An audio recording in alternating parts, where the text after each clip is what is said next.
충격적인 일이라 이렇게 사연을 올려봅니다. 저는 서울에서 태어나 이상하게도 엄청나게 동생과 차별받으면서 살았던 40대가 된 여자입니다. 제가 차별받고 산 이야기를 하자면 정말 한도 끝도 없습니다. 어릴 땐 왜 그런 대우를 받아가면서 살아야 하는지 몰랐는데 크고 나니까 자연스럽게 알게 되더군요. 정말 제 기가 막히고 한탄스러운 이야기를 한번 들어보시겠습니까? 저희 집은 남아 선호 사상이 정말 짙었던 집이었습니다. 다들 제 남동생을 떠받들어주면서 하루를 보내셨죠. 그런데 제 편일 줄 알았던 엄마까지도 아들 하니까 저는 정말 미칠 지경이었습니다. 적어도 엄마만큼은 제 편을 들어줘야 하는 게 아닐까요? 다들 아들 한다지만 엄마도 저와 같은 여자라는 성별을 타고난 사람이니까요. 세상에서 차별받으며 제일 억울하고 슬프고 치사한 게 뭔지 아세요? 바로 음식입니다. 먹는 걸로 치사하게 굴면 정말 세상에서 제일 하찮은 인간이 되는 듯한 기분을 느끼게 되었어요. 저는 매일 된장찌개에 김치가 일상인 밥상이었고 동생은 늘 소고기에 햄에 먹고 싶다는 걸 다 차려주셨죠. 제가 학교 끝나고 돌아오면 동생은 산의 진미가 어우러진 어마어마한 밥상에서 밥을 먹고 있었지만 제 몫은 김치와 찌개였습니다. 당연히 동생과 저는 발육 상태에서부터 차이가 날 수밖에 없었습니다. 남동생은 소화비만인 반면 저는 깡마른 영양실조와 다름없는 몸을 가지고 있었습니다. 동생과 길을 걸어가기라도 하면 남매라고 생각하는 사람이 전혀 없을 정도였으니까요. 조금 크고 나서부터는 제가 남동생에게 괴롭힘을 당하는 앤 줄 알고 저를 도와주겠다는 사람이 나타날 정도였습니다. 그러니 이 차별이 얼마나 오랜 시간 지속되었고 제가 얼마나 서러움을 당했을지 이해가 가십니까? 집안에서 새는 바가지 밖에서도 샌다고 하잖아요. 집에서 저를 무시하니까 당연스럽게 남동생도 저를 무시하기 시작했습니다. 아주 엄마랑 둘이 짝짝꿍이 맞아가지고 저를 두고 이래라 저래라 난리를 치는데 하루 종일 서럽지 않은 시간이 없을 정도였습니다. 우리 아빠는 해외에 발령을 나가 있었던 상태라 한국에 있지도 않았고요. 그나마 유일하게 집에서 제 편을 들어주는 아빠가 오랜 시간 부재 상태로 있으니 저는 정말 하루가 지옥 같았습니다. 친할머니고 외할머니고 할 거 없이 죄다 저를 미워하셨어요.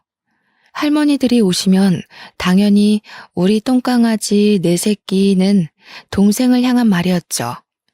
시장 갔다가 생각나서 사왔다고 동생에게는 사탕을 하나를 안겨주셔도 제 몫은 단 한 개도 없었습니다. 동생만 데리고 공원에 놀러가고 전시회를 다니시면서 일상을 보내시는 게 취미셨어요. 저는 방 안에 틀어박혀 할 수 있는 거라곤 공부밖에 없었습니다. 다들 놀러 다니느라 바쁜 시기에 저는 공부만 했으니 제 머리가 얼마나 좋았겠어요. 하지만 저를 위해 단 한 푼도 쓰지 않던 엄마는 알아서 잘하니까 끝까지 혼자 하라며 동생에게만 학원을 보내주셨습니다. 이런 차별은 차별도 아니죠. 동생이 소아비만이었던 데다가 남자이기 때문에 체격이 조금 큰 편이었습니다. 살다 동생 옷을 물려받아 입은 사람은 주위에 저 하나뿐이었을 겁니다. 동생이 유행 지났다고 안 입는다고 내던진 옷은 고스란히 제 옷장에 들어오게 되었습니다. 저도 안 입고 싶다, 새 옷 사달라고 하면 없는 형편에 무리한 거 요구한다면서 저한테 멋부려서 어디다 쓸 거냐고 호댓말을 하셨어요. 그래봐야 남자밖에 더 꼬시겠냐며 그렇게 살면 누가 좋아하겠냐고요. 단지 다른 친구들처럼 분홍색 옷, 여성스러운 옷을 입고 싶었던 것뿐인데 제 몸에 맞는 옷을 입고 싶었던 것뿐인데 말이죠. 정말 토가 나오게 힘들었다는 말이 딱 어울리지 않겠습니까? 19살 고3 시절은 더욱더 가혹했습니다. 문제집 하나 사주지 않아서 남들이 다 풀고 버린 문제집을 주워다가 지우개로 박박 지워 문제를 풀었습니다. 담임 선생님께서 오죽 불쌍했으면 교사들에게 주어지는 문제집을 저에게 주시면서 공부하라고 하셨을까요? 저는 그것조차 기꺼이 받아 공부를 했습니다. 친구들은 저에게 동생이 하고 다니는 거 보면 집이 가난한 것도 아닌데 왜 그러느냐 했습니다. 저는 몰랐습니다. 우리 집이 가난한 줄 알았거든요. 저만 보면 돈이 없어서 못 해준다, 돈이 없어서 돈을 벌어와라, 이 말만 반복했기 때문에 우리 집이 가난한 줄 알았습니다. 그런데 동생이 입고 다니는 옷들은 전부 수십만 원이나 하는 메이커 제품이라고 하더라고요. 옷을 사본 적이 없어서 그 값이 얼마인지도 모르고 살았던 거죠. 그렇게 혹독한 고3 시절을 보내고 난 뒤 저는 결실을 맺었습니다. 제가 서울에 있는 유명한 대학에 턱하니 합격을 하게 된 것이었죠.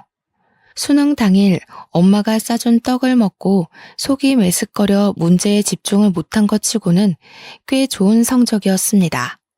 제가 대학에 합격했다고 등록금을 주셨으면 한다고 이야기했을 때 온 집안 사람들은 저를 앉혀놓고 못된 말을 했습니다. 어디 여자가 대학을 가려고 하냐부터 시작해서 집안 살림이 빠듯한데 꼭 대학을 가야겠냐고 취업을 하라는 이야기였죠. 거기에 1살 어린 동생이 이제 고3인데 누나가 좋은 대학에 가면 길을 못 펴고 공부를 못할 거라는 이야기까지 덧붙였습니다. 남동생은 머리까지 나쁜 우매한 인간이었음에도 불구하고 저보다 남동생이 대학을 가야 한다는 이야기였죠. 그날 처음으로 저는 대들었습니다. 우리 집 가난한 거 아니지 않냐고, 내 등록금은 아빠가 벌어오는 거 아니냐고요. 그러자 할머니들은 저의 등짝을 치면서 네 아빠가 해외에서 고생하는데 딸이 대학을 가는 게 말이 되냐면서 돈을 벌어오라 했습니다. 남동생 대학 등록금만 해도 허리가 휠 게 뻔한데 어디 대학 문턱을 밟겠냐고요. 저는 제가 더 똑똑하니까 제가 대학을 나오는 게 맞다고 반문했어요. 그러자 친할머니께서 제 뺨을 후려치셨습니다. 정말 눈앞에 별이 반짝 보이는 것 같은 느낌이 들었습니다. 저는 하염없이 울었어요. 제가 그런 걸로 뺨까지 내어줘야 할지 몰랐거든요. 결국 저는 대학 입학을 포기할 수밖에 없었습니다. 대신 1년 동안 남몰래 아르바이트를 하면서 돈을 모았습니다. 딱 1년치 등록금만 모으면 그 뒤로는 대학 이름 팔아서 과외를 할 생각이었습니다. 고액과외가 판을 치던 시기였기에 저는 부푼 꿈을 안고 하루 종일 일을 하고 돌아와 새벽까지 코피를 쏟아가며 공부를 했습니다. 대학에 간 친구들이 술을 먹자 클럽에 가서 놀자고 저를 부를 때도 거절했습니다. 저에게 독하다며 손가락질하는 친구들도 있었지만 저는 그만큼 공부에 대한 열정이 가득했어요. 제가 가려던 명문 사립대는 등록금 때문에 포기할 수밖에 없었지만 서울에서 가장 유명한 국립대학을 목표로 공부했습니다. 재수를 하러 갈 때에는 절대로 엄마가 싸준 떡을 먹지 않아야지 하는 마음으로 말이죠. 편의점 아르바이트, 식당 아르바이트를 하며 열심히 돈을 모았고 수능 3개월 전부터는 독서실에서 총무 아르바이트를 했습니다. 월급은 20만 원 남짓이었지만 하루 종일 공부를 할 수 있다는 장점이 있었어요. 저는 1년치의 대학 등록금이 마련되자 독서실에서 오가는 사람들을 체크해가며 공부에만 몰두했습니다. 그 결과 저는 재수 수능 성적을 올 1등급을 받았습니다. 서울에서 가장 유명하다는 국립대학의 떡하니 전액 장학금으로 합격했습니다.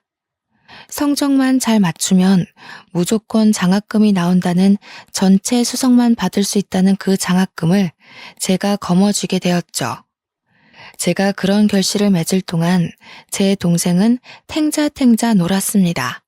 그러니 당연히 지방에 있는 이름도 없는 대학교에 가게 되었어요. 집에서 저한테 뭐라고 했는지 혹시 상상이나 가시나요? 동생 기죽이지 말고 대학을 포기하라 하더라고요. 남들은 몇백만 원짜리 고액과외를 붙여가면서 그 학교에 보내고 싶어 하는데 저는 고작 동생 기죽는다고 포기하래요. 그래서 저는 결단을 내렸습니다. 집을 나와버렸어요. 다행히 장학생 특례로 기숙사를 얻을 수 있었고 등록금으로 모아두었던 돈으로 생활을 하기 시작했습니다. 대학에 다니는 4년 내내 저는 과외로 돈을 벌었고 기숙사 생활을 했으며 학점은 최우수로 유지했습니다. 차별에서 나온 저의 끈질김은 하나도 포기할 수 없는 인내심을 만들었습니다. 그렇게 가족과 인연을 끄는 것과 다름없이 지냈습니다. 간간히 엄마와 할머니에게 연락이 왔지만 좋은 소리는 듣지 못했습니다. 동생 기죽이고 좋은 대학 가서 인연 끊고 사니까 좋냐고, 네가 그 학교에 가는 바람에 동생이 엇나가는 거라는 소리를 들어야만 했죠. 그때만 해도 저는 엄마와 할머니에게 대들 생각을 못했습니다. 그저 제가 참고 살다가 시집을 가면 된다고 생각했으니까요. 제가 대학교를 졸업하던 해에 드디어 길고 길었던 해외 생활을 청산하시고 아빠가 아예 돌아오셨습니다. 아빠가 왔으니 가족들끼리 만나서 밥도 먹고 이야기도 해야 하는데 도무지 집에 가기가 너무 싫었습니다. 제가 하루 이틀 학교를 핑계대고 미루다가 결국에는 아빠가 저에게 연락을 하셨어요. 왜 집에 돌아오지 않느냐, 왜 집을 나갔냐 하는 순수하게 궁금함에서 나온 질문이었지만 저는 숨이 턱 막히는 것 같았습니다. 엄마 밥을 먹으면서 살아야 힘이 나지 왜 밖에서 그러고 살아 하는데 가슴에서 쿡 찌르는 분노가 일더라고요. 그래서 천하태평 해외에서 시간 보내느라 아무것도 몰랐을 아빠에게 와다다 다 쏟아냈습니다. 내가 왜 나가 사냐고? 엄마가 밥 반찬으로 김치밖에 안 주는데 내가 왜 집밥을 그리워해야 돼? 뭘 먹을 게 있어서 집밥 타령을 하겠냐고 내가. 밖에서 사 먹는 게 훨씬 영양가 있고 맛있어. 아빠는 제 말에 놀란 듯 그게 무슨 소리냐고 되물었어요. 마치 제가 김치만 먹고 살았다는 걸 처음 알았다는 목소리였죠. 우리 아빠는 방관자였습니다. 말 그대로야. 김치만 먹고 살았다고.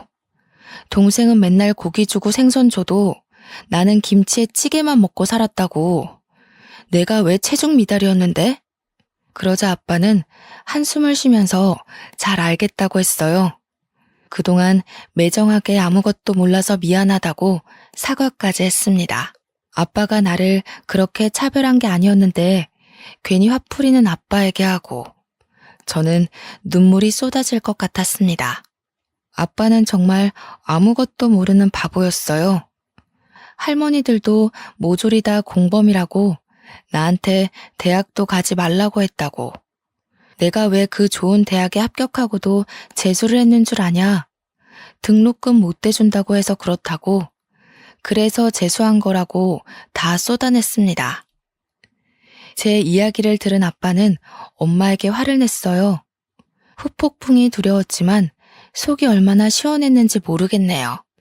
제 나이 25살에서야 드디어 알을 깨고 나온 듯한 기분이 들었습니다.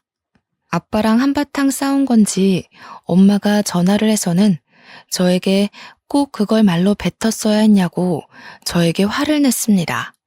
아빠가 어떻게 대학 등록금도 주지 않아서 애를 저 고생하게 만들었냐고 했다는데 그거야말로 제가 잘못한 게 아니잖아요. 엄마가 맨날 돈 없다 하면서 이름 모를 대학에 간 동생 자취방 얻어주고 생활비 대주고 하느라 돈이 없는 거죠. 저는 엄마한테 다 이야기를 했어요. 내가 차별받고 자란 게 어떻게 마음의 병이 되지 않을 수 있겠냐고요. 저한테 키워준 은혜도 모르고 아빠와 자기 사이를 갈라놓으려고 한대요. 어떻게 엄마라는 사람이 저한테 그런 소리를 할 수 있을까요? 멀리서 아빠가 엄마한테 또 내 딸한테 전화해서 뭐라 하는 거냐고 성질을 부리는 소리가 들렸습니다. 엄마는 서둘러서 전화를 끊으셨고 저는 속으로 아빠를 응원했습니다. 당연히 서울에서 제일 좋은 국립대를 졸업했는데 취직이 힘들었을까요? 저는 대기업에 떡하니 취직을 했습니다. 제가 취업을 하는 동안 남동생은 학사 경고를 맞고 졸업장도 받지 못한 채로 미루던 군대에 갔습니다. 그렇게 가기 싫다고 난리를 치고 미루더니 24살에서야 겨우 군대를 간 꼴이었죠. 자기보다 어린 선임들에게 머리를 조아려야 한다고 너무 힘들다고 매일같이 엄마한테 우는 소리를 했대요. 근데 우리 엄마 정말 매주 면회를 가더라고요. 코앞에서 자취를 하는 저를 보러 온 적은 단 한 번도 없었으면서 그 흔한 반찬통 한 번 줘본 적 없으면서 남동생 면회 갈 때는 정말 바리바리 싸들고 간대요. 그러더니 저한테 친구들 좀 데리고 면회 가서 동생 면을 살려주라는 거예요. 주위에 예쁜 친구 하나 없냐면서 공부만 하더니 죄다 안경잡이들 만나는 거냐고 소리를 지르는 거 있죠. 동생 선임들이랑 소개팅도 시켜주고 해야 동생이 편할 거 아니냐는데 도대체 제가 왜 그래야 하는지 이해가 안 갔어요. 제가 무슨 마담뚜예요? 그런 거라게. 저는 대기업 취업과 동시에 잠시 들어가 살고 있던 고시원을 청산하고 원룸 전세 계약을 했습니다. 집에는 죽어도 들어가기 싫고 어차피 도움 요청해봐야 1원 한 푼 보태줄 마음 없는 거 뻔히 알아서 전세 대출을 받아서 들어갔어요. 아빠만 모든 걸 알고 난 뒤 저한테 미안해 하셨죠. 그래도 전세금 조금 보태줬어야 하는 건데 하시면서요. 전세 대출해봐야 얼마 안 되는 돈이라 착실하게 갚아 나갔습니다. 한 3년쯤 지났을까요? 돈 모아가며 열심히 착실하게 살고 있었던 저에게 엄마가 갑작스럽게 연락을 했어요. 명절 때 아니고서야 서로 연락도 없이 지냈는데 뜬금없이 연락에 무슨 일 있나 싶어서 받았죠. 너는 그 큰 돈 벌면서 어떻게 집에 생활비 한 푼도 안 줄 수 있니? 내가 그 집에서 살고 있는 것도 아닌데 무슨 생활비를 드려요? 명절 때 되면 용돈 드리잖아요. 내가 키워준 몫이라도 내놔라 그럼. 내가 그 돈 받아서 써야겠다. 제가 미치지 않고서야 그 돈을 왜 엄마에게 주겠습니까? 키워준 몫이라고 해도 옷 한 번 제대로 사준 적 없는 엄마한테 제가 왜 돈을 줘야 하나요? 그래서 저도 먹고 살기 빠듯한 처지라 안 되겠다고 했습니다. 너 원룸 살고 있다고 했니? 아무리 원룸이라지만 요즘은 평수가 좀 다양하다고 하던데 둘이 살기 괜찮니? 저는 갑자기 저희 집을 물어보는 엄마가 수상했습니다. 제대로 대답하지 않고 미적거리고 있자 엄마가 진짜 용건을 딱 뱉더라고요. 우리 훈이가 너네 집 근처에 있는 인쇄소에 취직했다고 하더라. 본가에서 출퇴근하기가 힘드니까 같이 살았으면 좋겠네. 엄마, 말이 되는 소리를 좀 하세요. 원룸인데 다 큰 남동생이랑 같이 살으라고요? 거기다가 우리 집 좁아서 침대 2개 못 들어와요. 못 들은 걸로 할게요. 그러면 네가 본가에서 출퇴근하고 훈이한테 집 양보해라. 우리 훈이 몸도 성한 곳이 없는 마당에 출퇴근까지 멀면 너무 힘들어서 안 돼. 누나가 돼서 그 정도는 양보해야지. 그래서 저는 전화하지 말라고 이런 전화하실 거면 앞으로 차단하겠다고 냉정하게 말한 뒤 전화를 끊었습니다. 그리고 아빠한테 바로 전화를 걸어서 차라리 자취방을 구해주던 차를 구해주던 신경 안 쓸 테니까 제발 저한테서 관심을 좀 꺼달라고 했어요. 아빠가 또 면목 없다면서 저한테 미안하다고 하시더군요. 저는 씩씩거리면서 성인 돼서 집에 도움받은 거 하나 없다. 물론 어릴 때도 별로 없지만 그래도 쌀밥에 김치 준 거, 그거 키워준 거라고 생각하겠다고 했어요. 20살 이후부터는 정말 집에 이런 한 푼 받은 거 없고 밥도 못 얻어먹었다고 잠만 자고 나왔다고 했습니다. 근데 그 돈이라도 받아야겠냐고 재워준 값이 필요하냐고 소리를 질렀어요. 아빠는 아니라고 엄마가 너무 생각이 없다고 미안하다며 화를 풀으라 했습니다. 그러더니 정말 남동생에게 차를 사주셨더라고요. 저는 큰 실망을 할 수밖에 없었죠. 제 보증금은 정말 1원도 안 도와줬으니까요. 그런 척박한 제 삶 속에서도 한떨기 장미꽃이 피어났습니다. 집에 가는 게 싫어서 회사에 내리 있다 보니까 저를 마음에 들어하는 대리님이 있다는 이야기를 듣게 되었어요. 평소에 매너도 좋고 성격도 서글서글하셨던 분인 걸 기억하고 있었는데 그분이 저를 마음에 들어한다는 게 아니겠어요? 제 선임분에게 휴대폰 번호를 알려달라고 했다며 알려줘도 되겠냐고 물어보시더라고요. 저는 좋다고 했습니다. 학교를 다닐 때나 졸업하고 나서나 연애 한번 못 해본 저에게도 드디어 새싹이 움트나 싶었거든요. 그렇게 옆부서 대리님과 연애를 시작했고 저희는 딱 2년을 채우고 결혼을 약속했습니다. 2년 동안 물론 집에는 말 한마디 안 하고 비밀스럽게 만남을 이어갔죠. 솔직히 너무나도 겁이 났습니다. 결혼을 하려면 집에 인사를 드리러 가야 하는 건 맞는데 도무지 자신이 없었거든요. 내가 어떤 모습으로 자랐는지 낱낱이 밝혀질 텐데 어떤 취급을 받았는지 속속히 보게 될 텐데 너무 두려웠습니다. 그래서 예비 신랑에게 이야기를 했어요. 차별당하면서 컸던 저의 일생일대기를 이야기하고 우리 집이 얼마나 개차반인지도 이야기했습니다. 내 남동생은 군대를 다녀와서도 정신 못 차리고 있다. 인쇄소에서 일을 한다고 하는데 매일 그만두고 싶다고 타령하는 것 같다. 2년 동안 집에 간 일이 거의 없다. 명절에도 얼굴 안 보고 산다고. 결혼을 해도 처가에 뭘 하려는 생각을 하지 말라고 단단히 일러두었습니다. 저는 예비 신랑이 저를 떠나간다고 해도 할 말이 없다고 생각했는데 예비 신랑은 제 손을 꽉 잡아주었어요. 참 힘들었겠다. 너무 고생했다. 앞으로는 내가 그 과거를 모두 지워줄게 하는데 눈물이 나더라고요. 저는 예비 신랑에게 꼭 약속을 지켜달라고 했습니다. 나한테 분명 할 이야기는 돈밖에 없을 거라고. 대신 우리 집이랑 인연 끊고 살 거고 절대로 돈 줄 일 없을 거라고. 혹시나 집에서 돈 이야기 꺼내면 절대로 모른 척하고 받아주지도 말라고 이야기를 했습니다. 그리고 그 이야기는 시댁 가서도 똑같이 했어요. 제가 차별당한 역사를 들으신 시모는 눈물을 찍어내셨고 시부는 분노하셨습니다. 우리 똑 부러지는 며느리를 누가 그런 대우를 받게 했냐고 혼쭐을 내주시겠다고 했죠. 저는 울다 웃으면서 예비 시부모님에게 평생 잘하겠다고 약속을 드렸습니다. 남아 선호 사상 때문에 저를 ATM 기계인 줄 안다고 이해를 부탁드렸습니다. 대신 절대로 피해를 끼치지 않을 거고 인연 끊을 거라고요. 시부모도 남편처럼 저를 꼭 안아주시며 앞으로는 우리가 가족이다. 우리가 네 부모다 하셨습니다. 알고 보니 시모도 집안에서 남아선호 사상 때문에 고생하며 자랐다고 하시더라고요.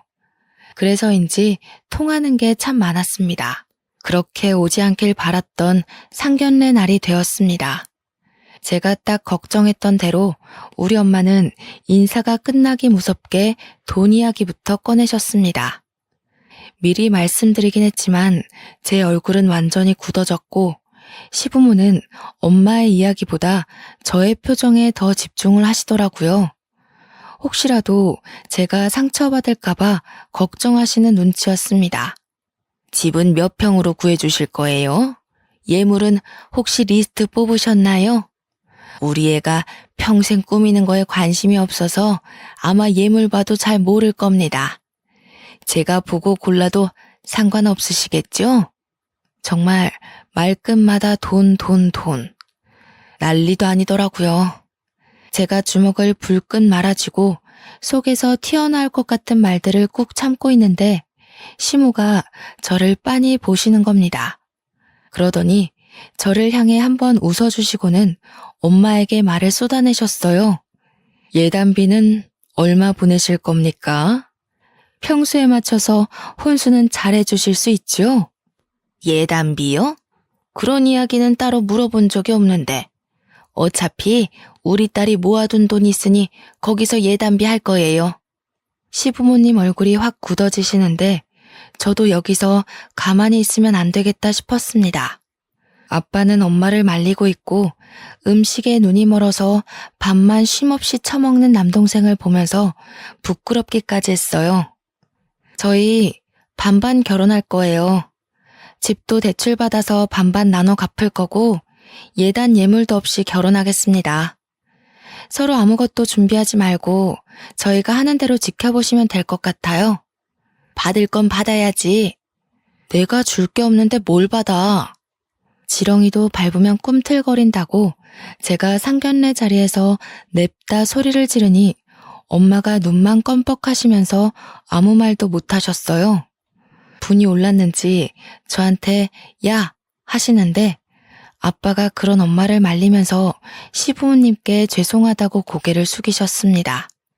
아무래도 아이들이 하자는 대로 하는 게 좋을 것 같다면서 예비 신랑에게 저를 잘 부탁한다고 하셨어요.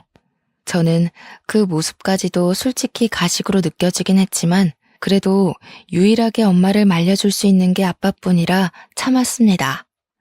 엄마는 상견례 자리에 나와서도 저에게 받을 거 다 받아라, 우리도 뭐 좀 챙겨주고 해라 했지만 저는 다 무시하고 참견하지 말라고 했죠.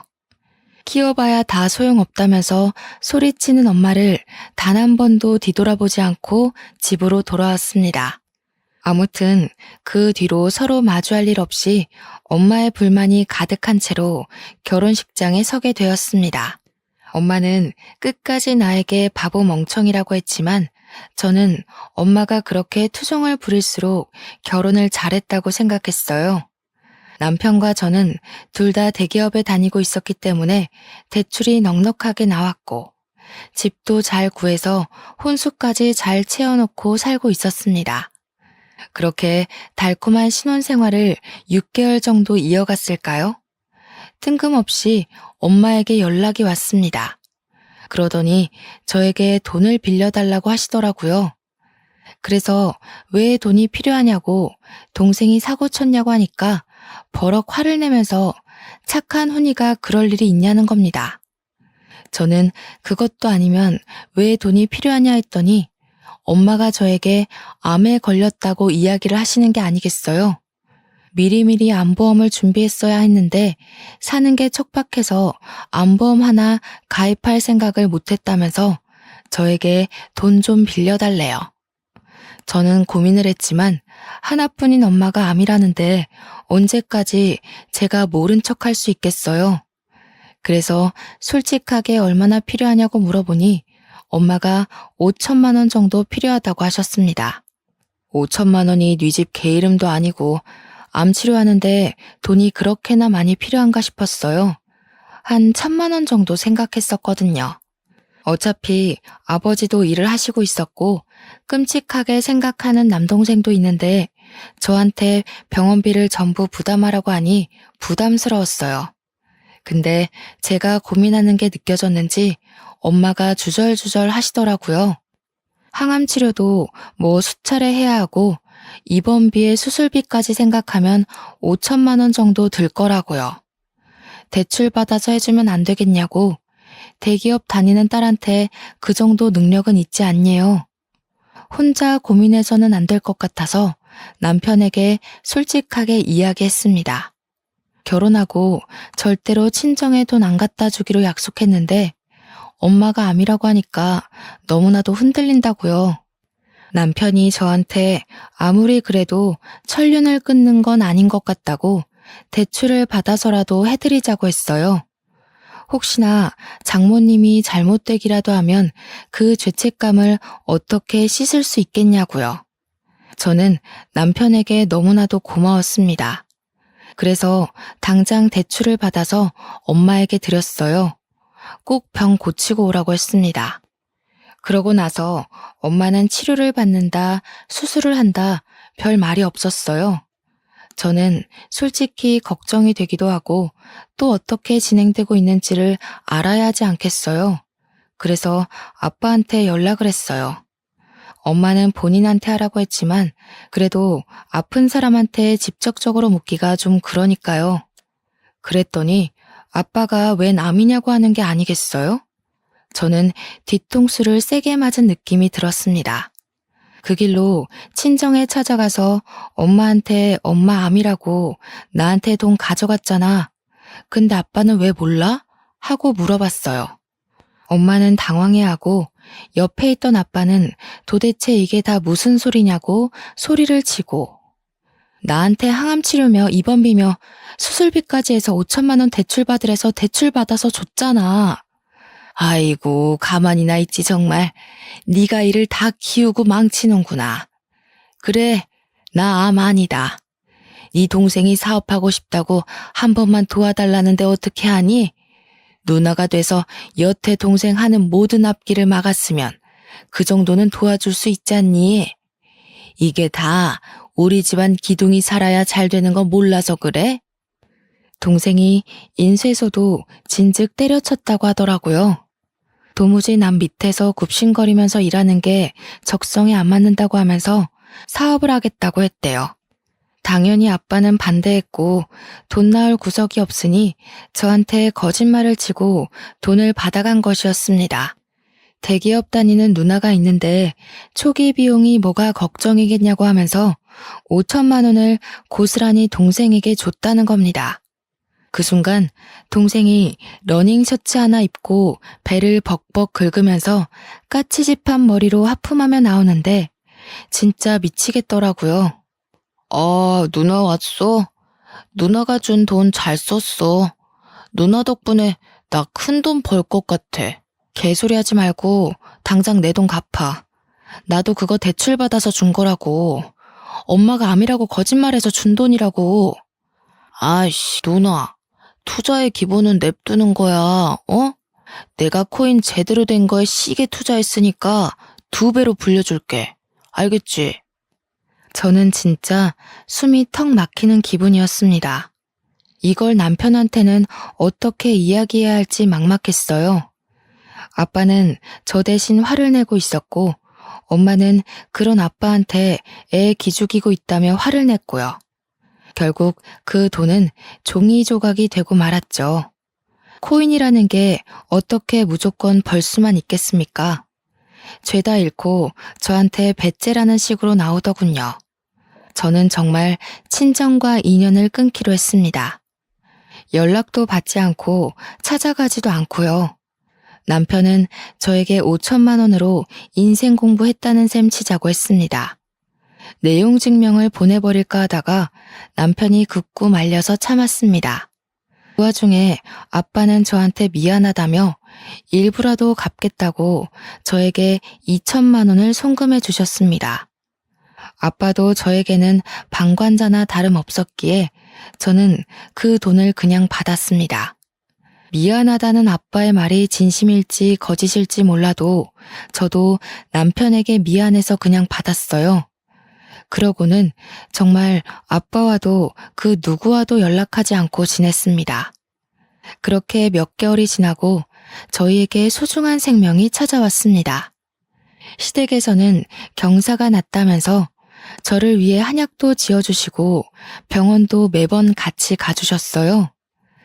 제 배가 티나게 불러올 쯤 저에게 친정에 말을 해야 되지 않겠냐고 했고 저는 싫다고 했지만 시부도 저를 설득했어요.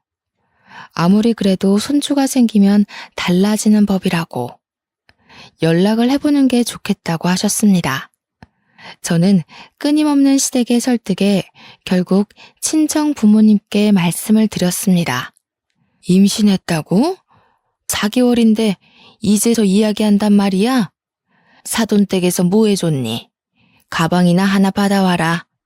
엄마가 보니까 옆집 아줌마가 이번에 C사 신상백 샀다는데 너무 예쁘더라. 나도 네 덕에 명품백 한번 들어보자야. 저는 그 말을 듣자마자 그냥 전화를 끊어버렸습니다. 도대체 딸이 임신했다는데 가방 사달라고 조르라는 사람이 엄마가 맞습니까? 심지어 저를 위한 것도 아니고 본인을 위해서요. 저는 정말 엄마 같은 엄마가 될까봐 너무나도 두렵고 무서웠습니다. 꼭 받아야 할 임신인데 이런 생각을 하게 만드는 친정 식구들이 너무나도 두려웠어요. 그래서 정말 이번에야말로 연락을 끊겠다고 수십 번 다짐했습니다. 남들은 친정에서 몸조리를 해준다고 하는데 도대체 우리 엄마는 뭔지 모르겠더라고요. 나를 돈으로만 보고 나를 사람 취급도 안 해주는 엄마가 진짜 내 엄마가 맞는지도 모르겠고요. 늘 엄마는 진짜 나를 배 아파서 낳았어? 하고 물어보면 시덥지 않은 소리 한다고 자리를 피했던 엄마가 원망스러웠어요. 그렇게 6개월이 더 지나고 저는 떡두꺼비 같은 아들을 낳았습니다. 정말 신생아들 크는 속도는 눈에 띄더라고요.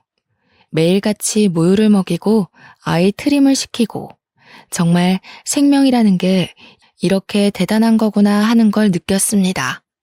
제 품 안에서 배불리 먹고 잠든 아이를 보면서 도대체 우리 엄마는 나를 왜 그렇게 미워했을까? 어떻게 그럴 수 있을까 의문이 들었죠. 아이가 돌이 지나고 저는 모유 수유를 끊었습니다. 아이 이유식을 시작하고 분유를 번갈아 가며 먹이고 늘 배불리 먹는 아이를 보며 행복했어요. 그렇게 한 1년쯤 더 지나서 제 가슴에 몽우리가 잡히는 게 느껴졌습니다. 혹시 유선이 막혀서 혹이라도 생긴 건 아닐까 병원에 가서 검사를 하니 유방암이라고 하는 게 아니겠어요.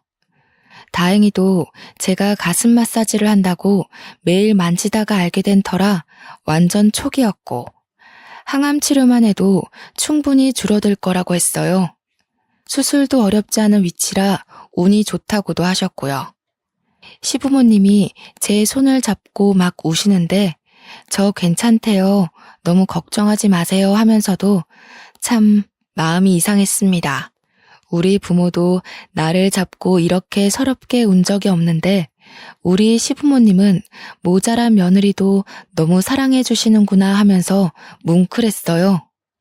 괜찮다고 했음에도 불구하고 제가 바람 불면 날아갈까 제 손을 꼭 잡고 부모님 대신 저와 함께 병원을 다녀주셨습니다. 우리 며느리 고생하면 안 되는데 마음에 병이 있어서 이랬나 보다 하시는데 눈물이 찔끔 나더군요. 언제까지 숨길 수는 없는 일이라 아빠에게만 이야기를 드렸습니다. 제가 유방암이래요. 수술하면 괜찮을 거라고 하는데 혹시 몰라서 이야기를 드려요 하고요. 아빠는 정말 어쩔 줄 몰라 하셨습니다. 조금 훌쩍이는 것 같기도 하셨고요. 그런데 그날 저녁 엄마한테 연락이 오더라고요. 낮게 깔린 목소리로 할 말이 있으니 집으로 왔으면 좋겠다고 하셨습니다. 얼굴 좀 보고 이야기하자고 하셔서 애기도 보여줄까 싶어서 우리 아들을 데리고 남편과 함께 친정에 갔어요. 아빠는 손자가 오니 신이 나셔서 아이 보느라 정신이 완전히 팔리셨죠. 우리 남편은 아빠 옆에 붙어서 아들의 재롱을 열심히 보고 있었어요. 엄마는 저를 살짝 부르더니 앉아보라고 하시더군요. 무슨 말이 나올지 몰라서 솔직히 조금 긴장이 되긴 했습니다. 예, 너 암이라며? 보험금 얼마 나온다니? 네 동생 완전 다 죽어간다. 투자 그거 망해가지고 아빠도 네 동생 얼굴을 안 봐. 이번에야말로 제대로 일어설 수 있다는데 좀 도와주렴. 그게 암 걸린 사람 앞에서 할 이야기입니까? 그것도 딸이 아프다는데. 보험금을 동생에게 투자하라는 게 정말 사람의 입에서 나올 수 있는 말인지 이해가 안 가더군요. 죽어가는 사람은 나고 동생은 그 사이에 살이 더 쪘는데 어떻게 그런 말을 할 수 있는지. 그래서 저는 정말 참지 못하고 소위 말하는 지랄을 했습니다.